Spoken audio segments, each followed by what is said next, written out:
kids and my wife and I.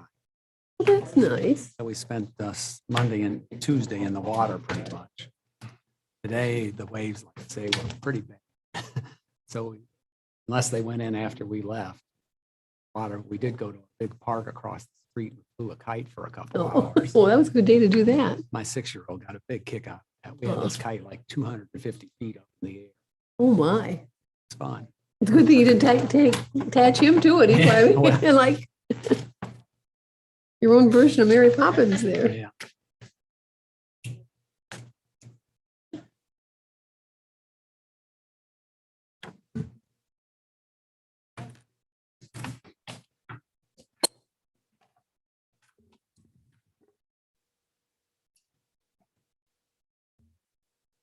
We are live whenever you're ready. Okay, this is it. 6 of us.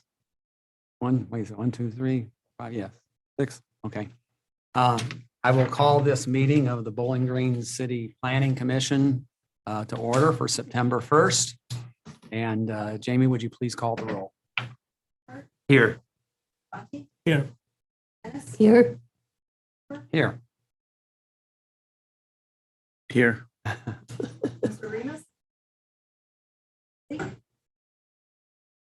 Here. Okay, thank you. The next item on the agenda, of course, goes to the minutes from the last meeting of August the 4th. Those have been distributed ahead of time to all of us. We've had a chance to review them. Are there any additions, deletions, or corrections to those minutes? No. No. Okay, No. if not, they stand approved as given to us. The next item on the agenda is lobby visitation. This is a chance for people to address the Planning Commission on any item that is not on tonight's agenda.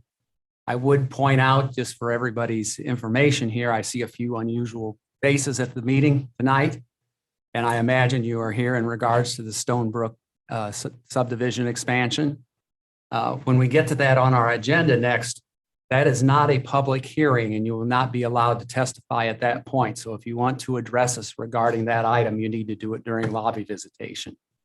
So with that, I'll open lobby visitation. And if anybody wants to say anything, you need to come up to the microphone, give us your name and address, and speak your piece.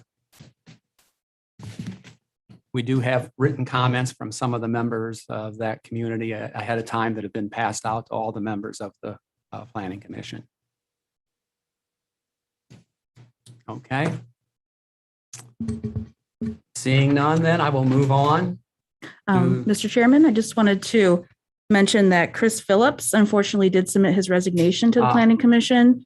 So we want to thank him for his service. He was on the Planning Commission several years, great addition as an architect with his past experience, and we will likely have a new member appointed for your next meeting. So just a heads up on that. Okay, thank you. The next item on the agenda is the subdivision section regarding the preliminary plan with waiver request for the Stonebrook Estates, 2nd, 3rd, and 4th editions. Heather, do you want to address us initially about that item? Yeah, I was going to pull up a map.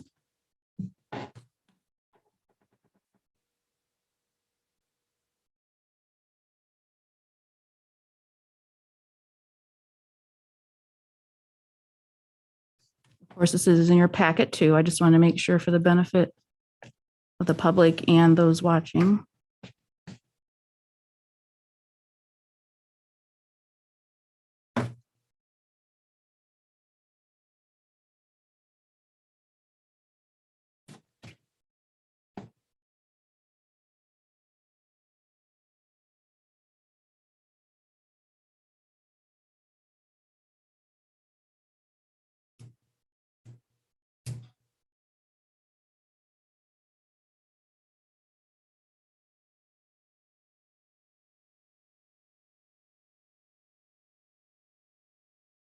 Okay, so here's an aerial view of the property. You can see the existing subdivision here off Mitchell Road. And then highlighted here is the remainder of that property owned by SAS Group that they wish to develop as part of that preliminary drawing. I do have a larger copy too, if anybody wants to see that. Pass that down. I know your packets can be hard to read.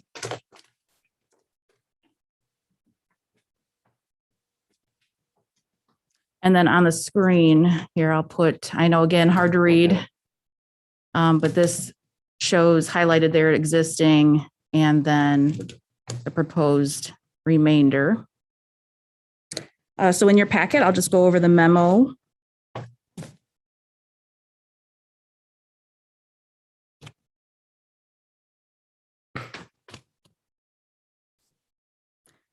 So the plans were created by Peterman Associates, Inc. and the owner is SAS Group. Actually, again, it's along South Mitchell Road. This would be for a second edition, third edition, and fourth edition. So as part of the subdivision process, you're looking at the preliminary drawing. So this is the layout, which it would be. But you would still have to come back again to actually get the final plat approval. Likely that would be the additions one at a time. So likely the next one he would request would be that the final plat for the second edition be approved. So that if you look at the actual plan, it's these lots here. I think it's about 16 villa lots. So that is what he would like to do then. Again, if we're looking at the whole big picture of what would happen next. He also still has to come back to the city and get construction drawings approved. So that would be detailed drawings of the road specifications, gutters, drains, all the infrastructure basically that our city engineer and the rest of the departments look at. Again, big picture, this is how the process works. So the plan does propose a total of 13 single-family lots and 20 condominiums. Those are with the 0 lot lines, and that is part of the waiver request. So normally you would have your zoning board of appeals that approves variances. So a waiver is sort of like that, except that's the planning commission's authority to grant a waiver from the subdivision regulations. So that, again, just giving you some more detail about that, especially for newer members. So this plan does show the expansion of existing streets, Sally Drive and Julie Marie Drive, and their creation of a new street, Jessica Ann Drive, which would run north to south there at the western part of the property. So back to the waivers, we have a waiver request by the owner to do those 0 lot condominiums, lots 32 through 39, 42 through 49, 57 through 58, and 60 through 61. So under section 150.16 of the zoning code, that does require that R2 single family zoning that you have a 10-foot side yard setback. So that's where that waiver request is needed. That obviously was received because there already is condos there. The other waiver requests have to do with the road length of the proposed Dolly Drive within that second edition, and then the proposed road length of Jessica Ann Drive to exceed the maximum length of 300 feet for dead-end streets. That's under section 151.37G. Back when the original plat was approved, there also was a waiver approved by Planning Commission to have the dead-end street be longer than that 300 feet, just to give you some history. So staff had no issues with the waivers, especially the condos are already there. It makes sense. It seems to be a very popular housing style that we tend to get told we need more of in the Bowling Green market. So it seems like that makes sense. Again, it matches the current character of the subdivision. Same thing with the road length. It's kind of something that we want to do too with our subdivision regulations. We're updating our zoning code, and we also need to update our subdivision regulations, but we have to do one bite at a time. So basically, our subdivision regulations do require that we have stub streets within subdivisions, anticipating that that next track would eventually be developed. We don't know if it's 5 years down the road, 10 years down the road. It's just a way for our subdivision regulations to be planful, to have those thoroughfares attached, and again, connectivity. So that's why we actually require stub streets. We don't call them dead-end streets, but that's really what they are until they're fully developed. So it's kind of ironic we give a maximum, but then the code actually encourages them. So just wanted to lay that out for you. To provide more history, this was originally approved in 2005, and then staff always reviews subdivision plats. So the fire chief, public works director, city engineer, utilities director, and provides comments. So this doesn't come before you until all of those department heads have provided their approval and all comments have been addressed. So just again, wanted to give reminders on how that works. So subdivisions are actually approved by Planning Commission. It's not a recommendation to City Council. You have sole authority over the subdivision regulations. And if you were to grant approval, the approval is valid for 1 year. So let's say he doesn't complete the construction drawings and the infrastructure improvements by 1 year from now, he has to come back and get reapproval of the preliminary drawing, or it expires and he has to start over again. So again, just giving you some background on that. So in your packet, you have the aerial view, you have the letters from Peterman describing the waiver request, and then, of course, the actual plat. What's left now is actually, or what's been built is 24 condos. There's actually 0 lots left. He'll be working on that last condo.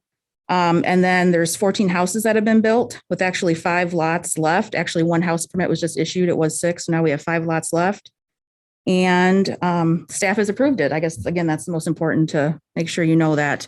As mentioned, we did receive some emails from concerned residents. We are not required to notify a subdivision, but we do that as a mayoral courtesy that was created years ago. So we notify the neighbors that are adjacent to the property.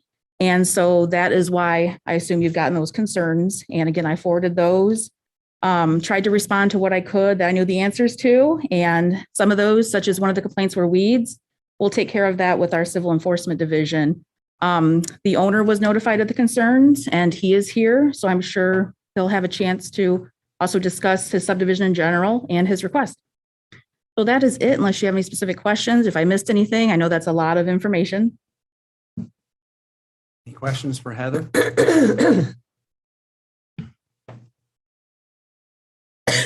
You, sir, are the owner or representing the owner?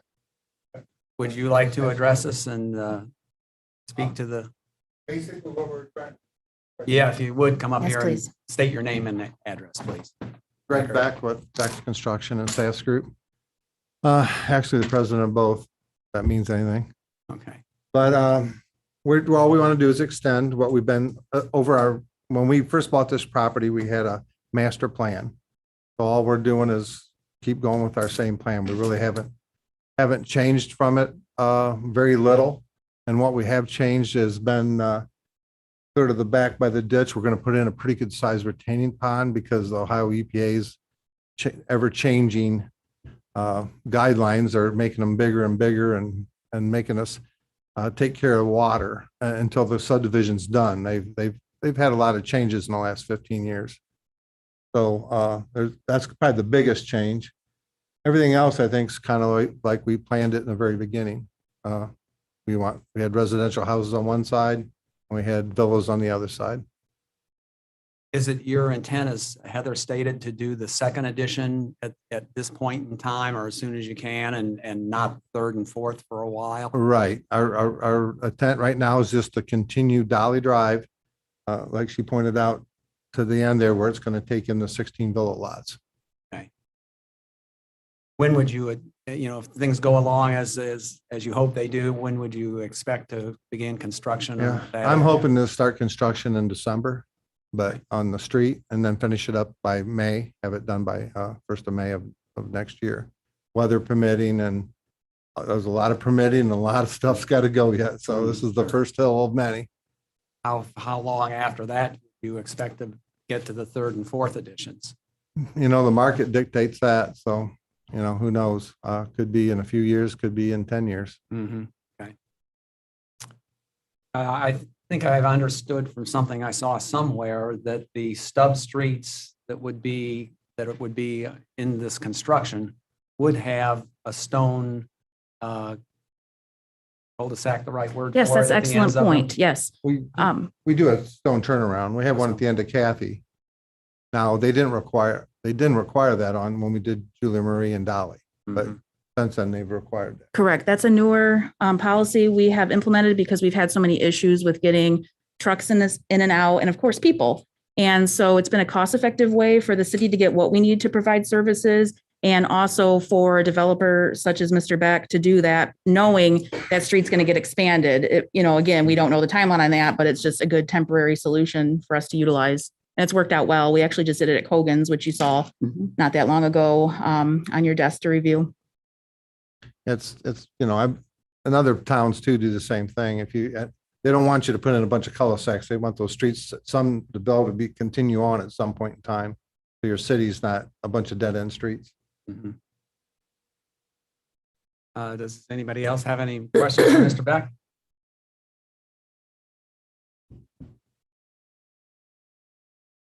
All righty, sir. Thank Okay. you. Well, thank you. Well, before we get to a vote on this, we can discuss among ourselves. Well, Anybody want to kick it off?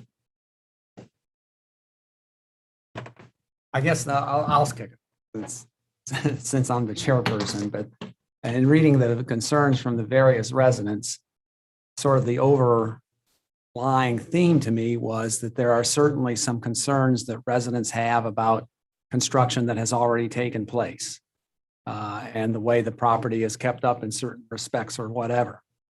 But as Mike Marsh advised us, that is not the standard by which we review this request.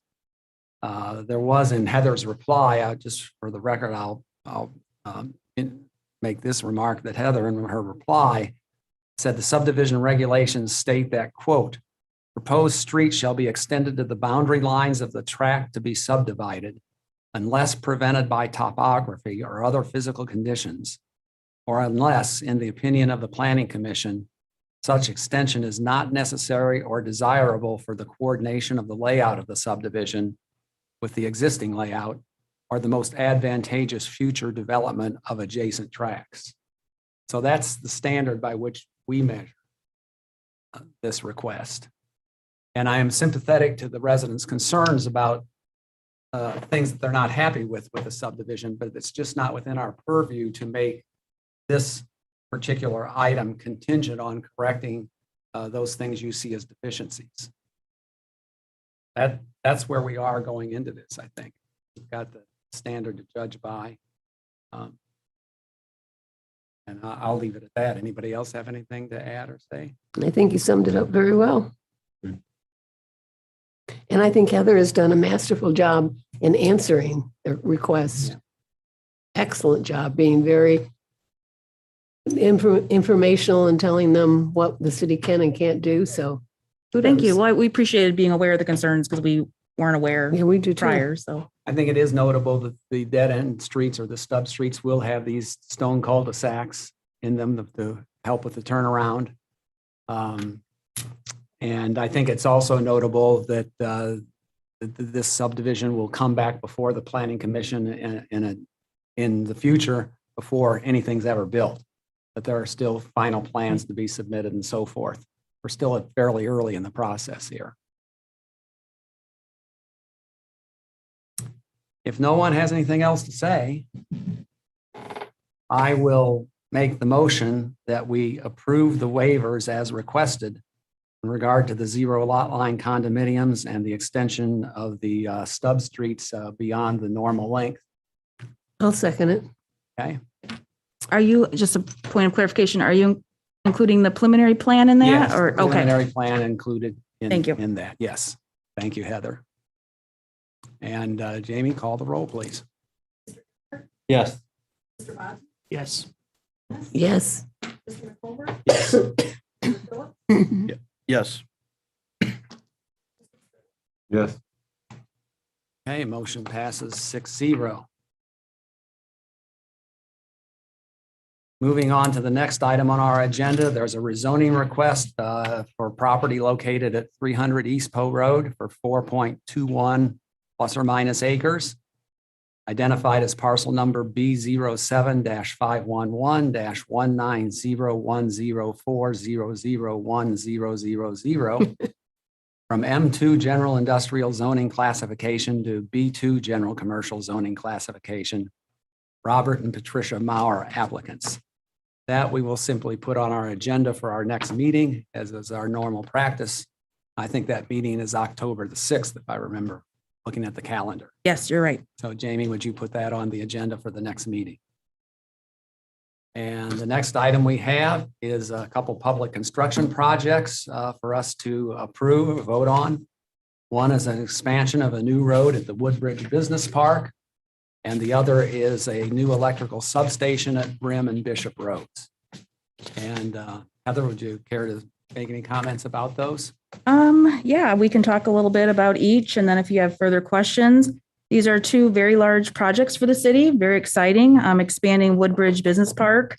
You know, there's a lot of growing needs there, and it's pretty much at capacity. We did expand, create a new street, Woodstream Drive, that's doing very well, just finishing up their second building there. And so the next plan expansion is adding Rankin Drive, which we gave you 2 maps in your packet to show that. So it does include some other infrastructure improvements, water line, and then some improvements to East Wooster Street along with that. There actually already is a business interested there in building a fairly large building. So it'll be good to have that property and ready to go as far as the road goes and having that. There is not a timeline for the project yet, but it would likely be done in 2022. City Council did recently approve the ordinance, which would permit the city to move forward with that design and contracting services for those improvements. The second project is the construction of a new electric substation by AMP Transmission at the southeastern corner of Bremen Bishop Roads. You may have recalled receiving a letter about that. It did individually get addressed to the Planning Commission members at that time. I gave you a copy. It was also in the paper listing the Planning Commission members' names at that time. That's part of that Ohio Power Siting Board process of notifying local officials. So I wanted to make sure you got an update that this will provide the 4th transmission interconnection and improve electric reliability for city customers. The city owns the property, but they will be leasing it to AMP, and the city will also assist in maintenance of that project. I think a noteworthy aspect of the project is that it will actually have a 10-foot multi-purpose path that will try to connect that residential subdivision to the north. And then, of course, we further hope to expand that further as this, really working with business owners and whatever else the city can do to really make that happen. I think that really ties back to our future land use plan, our community action plan about that interconnectivity and complete streets. So again, I think that's really exciting for that area. The site will also look a bit cleaner. If you go by there now, you'll see there's a very large transmission tower there. That will be removed, and a lot of that electric lines that are there now will be buried.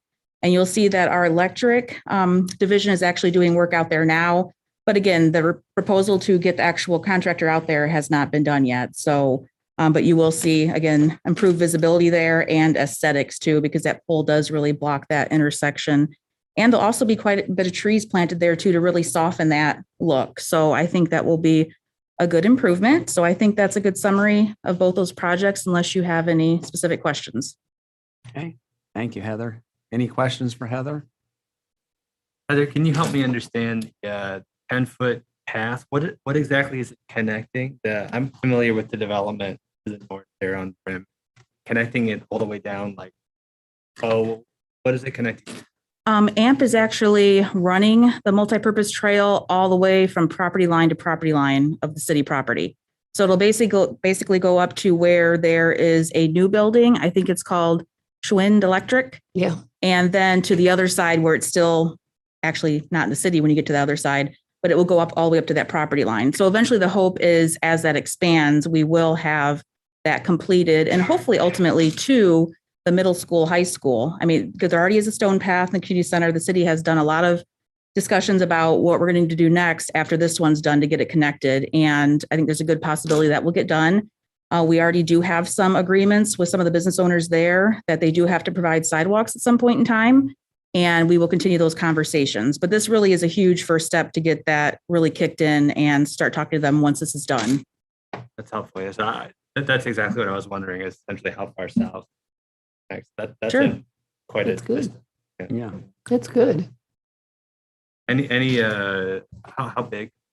Out of curiosity, how big is this substation? I'm not sure if you mean acreage wise. I'm not. Like how tall is it? Oh, I'm not sure. That's a good question. From what I understand, there is a Toledo Edison one kitty corner to that if you've been by there. From my understanding, it's not as massive as that project, but there is actually a substantial control center part of this project where there isn't a massive control center. So it's not really apples to apples, but at least gives you an idea of what it could look like.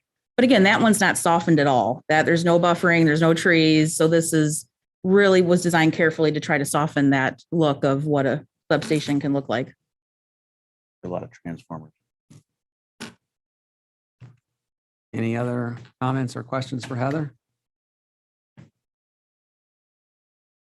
Okay, well, I think the way I'll do this is because the two projects are not related to each other, we'll go ahead and vote on each one separately. So first I'll make a motion that we approve the construction project of the expansion, the new road in Woodbridge Business Park. Second from that. Joe seconded. And Jamie, would you please call the roll? Yes. Yes. Yes. Yes. Yes. Yes. Okay, approved 6-0. Then let's go to the substation at Bremen Bishop Road. Again, I'll just make the motion that we approve that project. And second, I'll Joe? second it. Judy? Jamie, again, please call the roll. Yes. Yes. Yes. Yes. Yes. Yes. Okay, again, a 6-0 approval. With that, we move to reports. Judy, do you have anything for us? from I do. the Zoning Board of Appeals? I do. We had two variances. If you remember from the last planning committee meeting, the first variance, which was represented by 3 Court LLC on behalf of Beckett's, we had to table because there wasn't anyone representing them coming. This time, we did have a representative. The owner of Beckett's came, and they requested a variance to allow the construction of 2 additional signs, which would be located on the front windows. One sign will be 36 inches by 56 inches, and one sign will be 17.75 inches by 72 inches. And this is going to exceed the maximum of 3 signs allowed for a business at 163 South Main Street. They already had the signs on the inside so that you could see them, but they wanted them on the outside so that you could see them as you were driving by. That variance request was granted. This, excuse me. The second one was on a representative of Allen Industries on behalf of Myers. They requested a variance for the construction of 3 additional signs. One of the signs was a wall sign for the gas station because they're rebranding that. And the other 2 signs are mainly directional because one was going to say, when you approach Myers, would say food, and one would say accessory, so that if you wanted to shop for your food, you know which door to go in. If you wanted some towels, you know what door to go in. And that one passed also on a 6-1 vote, I believe. Both of them were 6-1. And that, Mr. Chairman, is and we will meet again next Wednesday. All righty, we'll look forward to hearing about that in October. I bet you will. Heather, do you have anything else for us? Just briefly wanted to let you know, permits are still up. We've issued 333 permits so far this time, compared to 296 last year. Last year we had 15 housing starts, and this year we've had 21. So that is up. And we did get some preliminary census numbers, 2020 census, and our population was up about 2.6%. So 30,028 people back in 2010, and they gave us the number of 30,808 this time. And also we're still working on our zoning code draft, and I think we're getting close. Again, just a really big project and a lot of details. So you'll be excited to see that, I'm sure, all 130 pages or so. We'll earn our pay. Yeah. Yes, absolutely. So if there's any other questions that I'm happy to answer, I will. Heather, I have a Yes. question. How did we feel about those census numbers? I recall some conversation. I don't know if it was a year ago, Yeah. but just the timing of it. Didn't love It is. It's when very we're bad at. timing for college towns, that's for sure, with COVID hitting.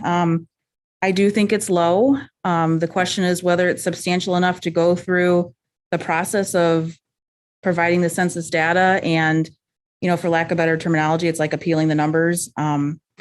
I don't know. I don't know the answer, but I definitely think it's low. I don't know if it's substantial enough to do what you need to do to change that. And at the end of the day, the numbers that were reported to the President of the United States don't change. So that's kind of the interesting part. Even if you went through that process, those numbers will not change. So still learning a lot. The census doesn't even have their appeal process intact yet fully. They do have a website started, and actually in December, they are going to mail all the highest elected officials of cities or jurisdictions that are counted a packet of how to do that, because they know that there's concerns out there with the count and the pandemic. So again, time will tell. I've talked to other college towns. I talked to Kent. They actually went down. Oh, what did they tell me? It was surprising. 800 people, which Kent, has done a lot of work the past 10 years to really rehab their downtown and increase enrollment at the university. So, but I don't think in talking with them that it's substantial enough for them to invest the time to argue with that or fight that. I talked to Athens. I think they were down 12 people. I mean, it was just something that was so benign, really. And then Oxford was up over 2,000 people. So I think they're happy and probably aren't going to touch their number. But just to give you a perspective of other college towns and them watching their numbers too. And we have to talk to BGSU, I mean, and really get their data and see how they're feeling about it because it impacts BGSU just as much as the city when it comes to grants and funding. So